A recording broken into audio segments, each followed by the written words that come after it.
Hello students, आज के इस वीडियो में हम बात करने वाले हैं ह्यूमन डेवलपमेंट अप्रोचेस के बारे में और ह्यूमन डेवलपमेंट इंडेक्स के बारे में। मैं रतीश कुमार, मेरे यूट्यूब चैनल आर के क्लासेस में आप सभी का एक बार फिर से स्वागत करता हूं।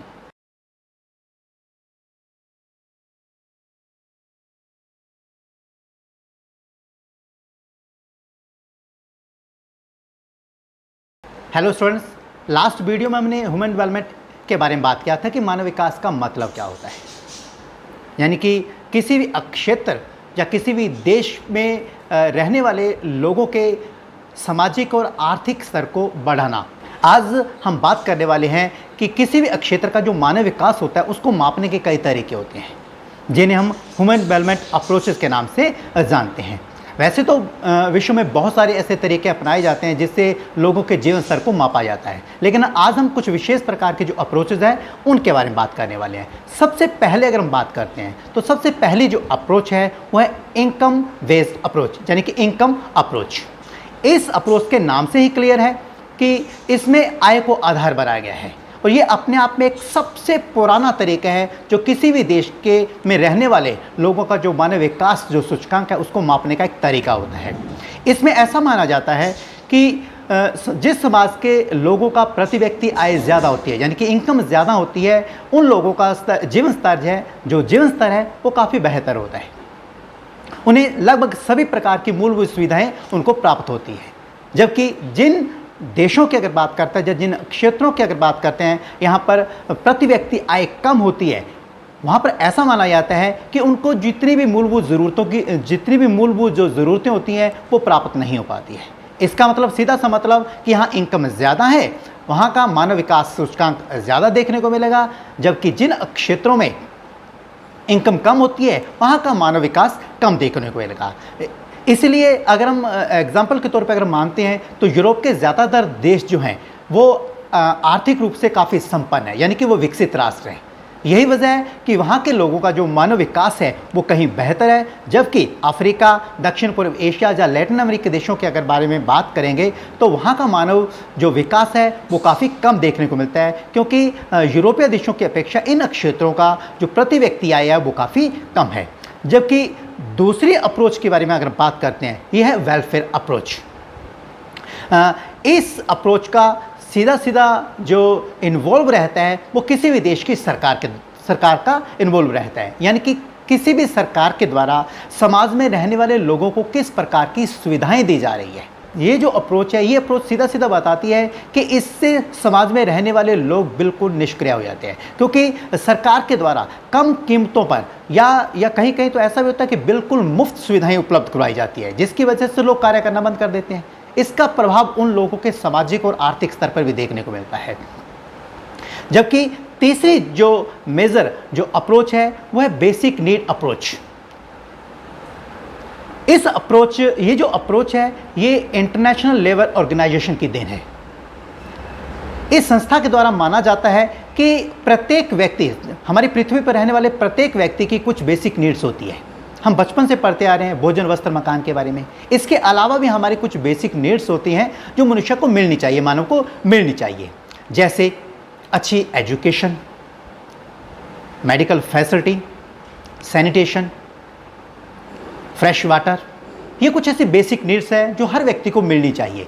जिन देशों में ये सभी सुविधाएं मिलती है, अच्छी एजुकेशन, अच्छे मेडिकल फैसिलिटी, सैनिटेशन या अन्य जितनी भी जो बेसिक नीड्स है वो सब मिलती है, उन देशों के लोगों का जो मानव विकास होता है वो कहीं बेहतर देखने को मिलता है। जबकि जिन क्षेत्रों में ये सुविधाएं नहीं मिल पाती है उन क्षेत्रों का जो मानव विकास काफ़ी कम देखने को मिलता है। चौथी जो अप्रोच है वो है कैपेबिलिटी अप्रोच, यानी कि अक्षमता पर आधारित अप्रोच है। डॉक्टर अमर्त्य सेन के द्वारा ये दी गई अप्रोच है। डॉक्टर अमर्त्य सेन का मानना है कि किसी भी देश में जितने भी संसाधन होते हैं उन संसाधनों का बेहतर तरीके से प्रयोग बहुत ही ज़रूरी है, चाहे वो मानव संसाधन हो या प्राकृतिक संसाधन। इन संसाधनों की जो कैपेबिलिटी है, जितनी अक्षमता है, उन अक्षमता का जितना ज़्यादा हम प्रयोग करेंगे उस देश के विकास की संभावनाएं उतनी ही बढ़ जाएंगी। अगर हम पाए जाने वाले संसाधनों का अगर ज़्यादा प्रयोग नहीं कर पाएंगे, उनकी अक्षमता का प्रयोग नहीं कर पाएंगे, तो वहाँ पर मानव विकास कम देखने को मिलेगा। यही वजह है कि विकसित राष्ट्रों में जितने भी संसाधन होते हैं उन संसाधनों का बेहतर तरीके से प्रयोग किया जाता है, जबकि पिछड़े देशों के या विकासशील देशों के बारे में अगर बात करते हैं तो ऐसे देशों में संसाधनों का बेहतर तरीके से इस्तेमाल नहीं हो पाता है, जिसकी वजह से मानव विकास कम देखने को मिलता है। अब हम बात करते हैं ह्यूमन डेवलपमेंट इंडेक्स के बारे में। ह्यूमन डेवलपमेंट इंडेक्स में 0 से लेकर 1 तक की वैल्यू दी गई होती है।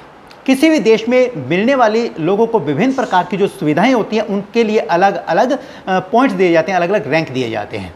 जितने टोटल पॉइंट्स होते हैं उनको 0 से लेके 1 के बीच में डिवाइड कर दिया जाता है।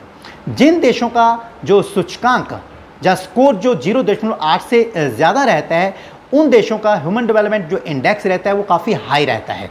विश्व के लगभग 184 देशों में से अगर बात करते हैं तो 47 देश ऐसे हैं जिनका स्कोर 0.8 से ज़्यादा रहता है। इन देशों में अगर बात करते हैं तो ज़्यादातर देश यूरोप के हैं। इन देशों में औद्योगिक क्रांति की अगर बात करते हैं तो सबसे पहले हुई, हरित क्रांति की भी अगर बात करते हैं तो वो भी सबसे पहले यहाँ पर देखने को मिला। इसके साथ साथ यूरोप के ज़्यादातर देशों ने विश्व के अधिकांश देशों पर एक लंबे समय तक राज किया था, उसका प्रभाव भी यहाँ पर देखने को मिलता है। यहाँ के लोगों का जो जीवन स्तर है वो कहीं बेहतर है। पर्याप्त मात्रा में यहाँ के लोगों को न्यूट्रिशन मिलते हैं, अच्छी एजुकेशन मिलती है, मेडिकल फैसिलिटी बहुत अच्छी है, शुद्ध पानी यहाँ के लोगों को मिलता है, जिसकी वजह से यहाँ का जो जीवन स्तर है काफ़ी बेहतर देखने को मिलता है। जबकि 0.5 से लेकर 0.799 की जो वैल्यू रहती है ये मीडियम स्कोर रहता है। इसमें विश्व के लगभग 100 देश शामिल हैं। ये ज़्यादातर देशों की अगर बात करते हैं तो दूसरे विश्व युद्ध के दौरान ये ज़्यादातर जो देश आज़ाद हुए थे वो सारे के सारे देश इसके अंतर्गत आते हैं। इनमें हमारे भारत की बात कर सकते हैं, ब्राज़ील की बात कर सकते हैं, चाइना की बात कर सकते हैं, मलेशिया की बात कर सकते हैं। ये विकासशील देश है। इन देशों में बहुत सारे क्षेत्रों में बहुत ज़्यादा विकास देखने को मिला है, जबकि कुछ क्षेत्र ऐसे भी हैं यहाँ पर उतना विकास नहीं हो पाया जितने विकास की आवश्यकता है। 0.5 से कम वैल्यू की अगर बात करते हैं तो ये low level human development index के अंतर्गत आते हैं। विश्व के लगभग 37 देश ऐसे हैं जिनका स्कोर जो है वो 0.5 से काफ़ी कम है। इसका मतलब इन देशों में लोगों को पर्याप्त मात्रा में अच्छा भोजन नहीं मिल पा रहा है, जितनी मात्रा में उनको न्यूट्रिशन या विटामिन की ज़रूरत होती है वो नहीं मिल पा रही है। अच्छी एजुकेशन की भी अगर बात की जाए तो उन लोगों तक अच्छी एजुकेशन नहीं पहुंच पा रही है। मेडिकल फैसिलिटी की भी अगर बात करते हैं तो मेडिकल फैसिलिटी भी उन देशों तक नहीं पहुँच पा रही हैं। इसके अलावा भी जो मूलभूत सभी ज़रूरतें हैं इन देशों तक नहीं पहुँच पा रही हैं।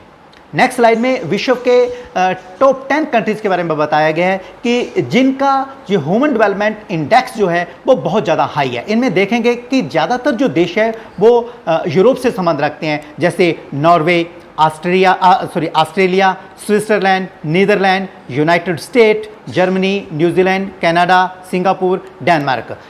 इन देशों की अगर बात करते हैं तो इनमें से आधे देश ऐसे हैं जो यूरोप से संबंध रखते हैं, जबकि अमेरिका, कनाडा, न्यूजीलैंड, ऑस्ट्रेलिया की अगर बात करते हैं या सिंगापुर की अगर बात करते हैं तो ये अलग अलग महाद्वीपों में देखने को मिलते हैं। ओके स्टूडेंट्स, आज के लिए बस इतना ही।